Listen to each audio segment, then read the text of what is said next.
Did you know we have Fitbits for cows?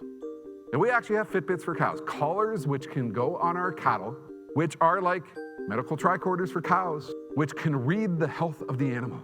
And we are actually flying drone technology over our herd, tens of thousands of square miles, to read that information from every single animal so we can get a global heat map of the health of our herd. And I actually talked to one rancher who said that, look, my wife and I are getting a lot better sleep these days because we are now at the point, years ago, we might have to, be out in the field at night in the rain, in the muck, waiting for an animal to begin giving birth. He said, I will now get a text message on my phone when an animal begins calving with the exact GPS locations of where I need to drive. And I'm getting a lot better sleep at night because I don't have to be out in the field in the cold and the muck. The fact that we have Fitbits for cows is staggering, but do you know what the limiting factor is here? Drone technology. Because what we're doing is we're flying drones over our herd. And a typical drone, in the utility sector has a limiting factor in terms of time. The limiting factor is battery sophistication and weight.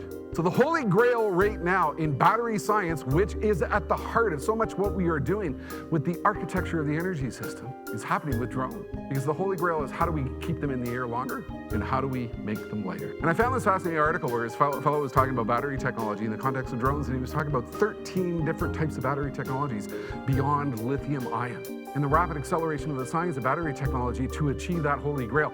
And what we accomplish with drone technology will bleed into the grid, will bleed into a re-architected grid, it will bleed into electric vehicles, and it will bleed into so many other industries. You look at the trend line, you look at the cost curve, you look at what is happening with the collapse and the range issues which we are achieving through battery longevity. So I wrote this blog post a couple of months ago that said, remember The Graduate?